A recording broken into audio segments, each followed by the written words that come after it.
Bonjour. De nouveau, je propose aujourd'hui de parler des relations humaines. C'est tellement important et comme on arrive donc au mois de décembre et que c'est une occasion aussi des fêtes de famille, donc de se retrouver, c'est aussi une occasion de rencontrer des amis, des personnes qu'on n'a pas vues peut-être depuis un certain temps. Et ça peut être aussi une occasion de renouer certains liens ou peut-être d'amplifier certains liens aussi. Mais je rappelle toujours que on peut être bien avec les autres que si on est bien avec nous-mêmes, que si tu es bien avec toi-même. Alors ça, c'est un sujet que j'ai traité déjà sous des formes différentes. J'y reviens parce que je m'aperçois dans les formations avec les personnes que c'est toujours un point extrêmement sensible. Effectivement, je rappelle que les conflits, ou du moins les difficultés qu'on a avec d'autres personnes, ou des tensions, que ce soit avec les enfants, avec le conjoint, avec les membres de la famille proches, ou même avec des amis ou des collègues, ça vient toujours en fait ça vient très souvent du fait qu'on n'est pas bien avec soi-même, qu'on ne s'aime pas. Effectivement, si je ne vis pas exactement ce que j'aurais envie de vivre, ce que j'aimerais vraiment vivre, au niveau personnel, au niveau relationnel, au niveau affectif, mais aussi au niveau professionnel, ou si je n'ai pas exactement ce que je souhaiterais dans d'autres domaines de ma vie, très souvent ça crée des tensions, ça crée des frustrations, et ces frustrations, en fait, vont générer un mal-être général, et quelque part, consciemment ou inconsciemment, eh bien, on va en vouloir aux autres, on va en vouloir peut-être à ses parents de ne pas nous avoir favorisés, on va en vouloir à l'environnement, à des personnes, et donc on va être plus ou moins agressif. Je rappelle toujours un élément qui me paraît être extrêmement important, à savoir que quand une personne agresse une autre personne, c'est toujours une personne souffrante. Effectivement, si je souffre dans ma vie, eh bien je vais agresser d'autres personnes. Maintenant, si je me sens vraiment bien dans ma vie, si je connais vraiment le bonheur, la joie, la douceur, si je suis vraiment dans une dynamique de réussite, de bien-être, eh bien, à ce moment-là, je vais avoir davantage le désir, en fait, de partager ce bonheur, cette joie, ce bien-être. Et donc, la première chose qui me semble importante en termes de réflexion, que je t'invite à avoir vis-à-vis de toi-même, aujourd'hui, est-ce que tu te sens vraiment en paix? Est-ce que tu sens que tu es vraiment à ta juste place? Est-ce que tu te sens dans la joie? Est-ce que tu te sens dans la sérénité? Est-ce que tu te sens comblé? Et donc, une des choses qui me semble importante, c'est déjà, si tu veux avoir de bonnes relations avec les autres, eh bien, de t'assurer que vraiment tu es bien avec toi-même. C'est-à-dire, vraiment, sincèrement, je t'inviterai à tout mettre en œuvre pour voir le bon côté chez toi. C'est-à-dire, de voir tes qualités et non pas tes limitations. Je rappelle toujours que si tu t'aimes vraiment, et pour t'aimer, ben c'est quand tu te regardes dans la glace, c'est à chaque instant, c'est de reconnaître qui tu es, de reconnaître tes capacités, de reconnaître tes possibilités, de voir ta beauté. Et je t'invite toujours là aussi à aller au-delà de l'aspect physique. Parce que ce qui me surprend toujours, c'est de voir des personnes qui sont très belles physiquement, et pourtant ces personnes, en général, ne s'aiment pas, ont de la difficulté à s'accepter. Je rappelle qu'on est tous des êtres très beaux, on l'est même physiquement, et même si on n'était pas avantagé à ce niveau-là, ben je pense que c'est important de voir les qualités que l'on a, parce qu'on a tous des qualités, c'est important de les écrire pour justement les conscientiser, des qualités aussi qu'on peut bien sûr amplifier, qu'on peut développer. Mais c'est souvent aussi se dire, quand tu te regardes dans la glace, de te dire à quel point tu t'aimes, à quel point tu aimes ton corps tout entier. Et là aussi, ose le dire souvent. Remercie toi aussi pour tout ce que tu as pu faire jusqu'à maintenant, le chemin parcouru, tout ce que tu as pu dépasser, tout ce que tu as pu expérimenter. Remercie aussi donc tout ce qui a été agréable à vivre, mais également ce qui l'a été moins, puisque je rappelle aussi qu'on a choisi ce qu'on a vécu dans le moindre détail, que rien ne nous a été imposé, que là aussi c'est nous qui avons fait des choix conscients ou inconscients qui nous ont conduits vers le bien-être, le mal-être, vers le bonheur ou la souffrance. Mais c'est chacun qui fait des choix Et c'est pour ça que j'insiste beaucoup sur l'importance de la manière de penser, la manière de parler, de faire attention aussi aux croyances. Et donc je t'invite vraiment à tout mettre en œuvre par les moyens qui te semblent être les meilleurs aujourd'hui pour toi, mais de tout mettre en œuvre pour justement t'aimer davantage, pour davantage te reconnaître, reconnaître qui tu es vraiment, reconnaître le chemin parcouru, te féliciter, être dans la gratitude, le remerciement. C'est vraiment très important. Et j'observe que plus, comme je disais tout à l'heure, que plus on s'aime, plus on se reconnaît, plus on est dans la réussite et plus effectivement on a envie de partager notre bonheur avec les autres.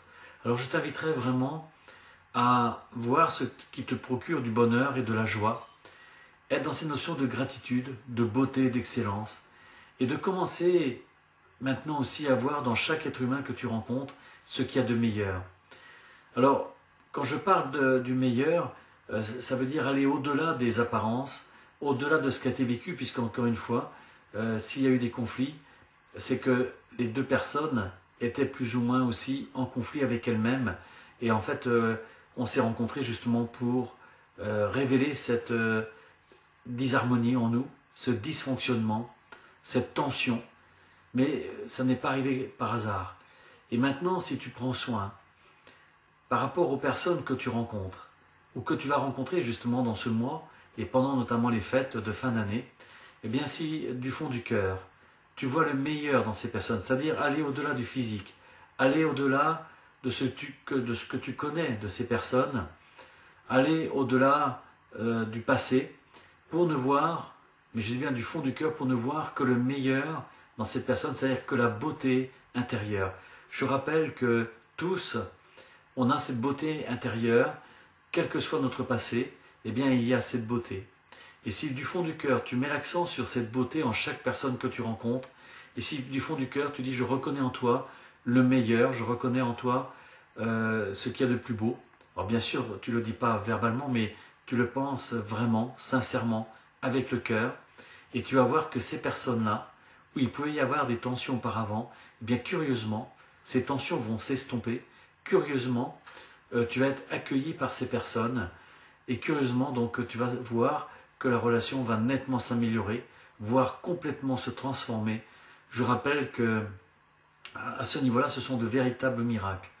Effectivement, quand on est dans le véritable amour, un amour qui est sincère, qui vient vraiment du cœur, et où on ne voit que le meilleur chez l'autre, eh bien, ça transforme toutes les situations, même les situations les plus compliquées, et curieusement, eh bien, apparaissent des solutions qu'on n'aurait pas imaginées, que curieusement, il se passe des choses, mais dans des domaines tellement différents, ça dépend bien sûr de ce que tu as vécu avec ces personnes, mais dans tous les cas, tu verras que ça s'améliore aussi bien avec le conjoint, s'il y a des tensions avec le conjoint, c'est vrai aussi avec tes enfants, ça peut être avec la belle famille, avec ta famille, mais aussi avec tes amis, avec des voisins, mais ça peut être aussi avec des collègues professionnels. Et là aussi, je dis souvent, quand on est en paix avec soi-même, quand on est en paix aussi avec les autres, eh bien la vie elle est beaucoup plus facile, beaucoup plus simple. Et j'ai observé aussi que très souvent on pouvait trouver des solutions qu'on n'aurait pas trouvées autrement. Maintenant, je rappelle aussi que peut-être il peut y avoir des parties de toi qui peuvent faire de la résistance, et c'est très souvent lié à l'orgueil. C'est pas l'âme qui provoque cela, donc c'est plutôt l'orgueil qui ne veut pas reconnaître que on est responsable de notre part, que s'il y a des tensions, ben, on les a générées quelque part, on les a produites. Eh bien, si tu sens que ton orgueil est trop fort, et que cet orgueil t'empêche de faire cette démarche d'amour vis-à-vis des personnes avec qui tu as eu des difficultés de relation, eh bien je t'invite à les confier à la source. Alors quand je parle de la source, eh bien tu peux imaginer, ça peut être selon tes croyances, ça peut être Dieu, ça peut être l'univers, tu peux parler de l'univers, de l'énergie cosmique, du cosmos, le un, le tout, la source, enfin peu importe le nom que tu donnes. Mais si humblement, je dis bien humblement, sincèrement, tu remets la situation à la source, à l'univers, et que tu demandes vraiment à retrouver la paix, à trouver donc les mots, les attitudes qui vont te permettre de retrouver la paix avec cette personne ou ces personnes, eh bien je t'affirme que tu vas être guidé, tu vas être mis dans des dispositions qui vont vraiment permettre de pouvoir effectivement être dans cette démarche, je dirais, de compassion, de compréhension, cette démarche vraiment d'amour. Oui, moi-même, donc quand j'étais syndicaliste, j'ai souvent dit dans les groupes où j'étais aussi assez agressif verbalement. Et à un moment donné, donc, j'ai demandé vraiment à être libéré de ce passé, à être, je dirais, de la bienveillance, à avoir des mots justes, enfin en tout cas le plus juste possible. Et j'ai pu observer comment rapidement toutes les relations que j'ai pu avoir avec les personnes se sont transformées. Et aujourd'hui, je peux vraiment dire que je me sens en paix avec toutes les personnes. Et alors qu'avant, j'étais vraiment en conflit. Et ça générait en moi forcément des tensions, un mal-être. Oui, je t'invite vraiment à demander à la source, donc à remettre à la source ta situation et demander à la source de vivre dans la paix, l'harmonie, l'amour. Et tu verras donc la douceur et tu verras que c'est vraiment tellement plus agréable. Encore une fois, combien de personnes se retrouvent en difficulté de santé, entre autres. Je pense à des personnes qui ont des cancers et beaucoup de personnes qui ont des cancers, soit c'est une forme d'autodestruction parce que la personne ne s'aime pas, mais très souvent, c'est un lien avec le fait qu'on est en conflit avec des personnes, avec des histoires du passé qui peuvent remonter à la naissance, à la conception, à l'enfance ou l'adolescence. Et justement, le fait qu'on est toujours plus ou moins en conflit, qu'on n'accepte pas ce passé, eh bien, effectivement, ça peut provoquer un phénomène d'autodestruction. Et je trouve que c'est vraiment dommage d'arriver avec des souffrances extrêmes, voire peut-être même à partir sur un autre plan, lié à une maladie, parce que justement, on n'a pas fait ces démarches de pardon, ces démarches d'amour vis-à-vis de ces personnes. Alors je rappelle que les démarches de pardon, j'en parle beaucoup dans les 3 premiers livres, le livre Être acteur dans sa vie, mais aussi le livre S'aimer pour mieux s'aimer, où en même temps j'invite les personnes vraiment à s'aimer. Et je rappelle aussi le CD S'aimer pour mieux s'aimer, qui est un très beau CD où les paroles sont vraiment très très belles et qui permettent vraiment d'apprendre à s'aimer. Et à partir du moment où on s'aime vraiment, comme je disais tout à l'heure, donc on peut vraiment mieux aimer l'autre. Puis il y a le livre aussi que tu as peut-être également, c'est Le bonheur d'aimer l'autre. Oui, j'insiste beaucoup dans ce mois de décembre à tout mettre en œuvre pour que tu sois en paix avec les personnes qui t'entourent, en paix aussi avec toi-même, et ça c'est tellement important. Et vraiment, vraiment, je t'invite à vivre un très beau mois de décembre, de très belles fêtes de fin d'année, et dans l'harmonie, la paix et l'amour, et tu connaîtras la joie, le bonheur, le plaisir, et c'est vraiment ce que je te souhaite du fond du cœur. Bon mois de décembre.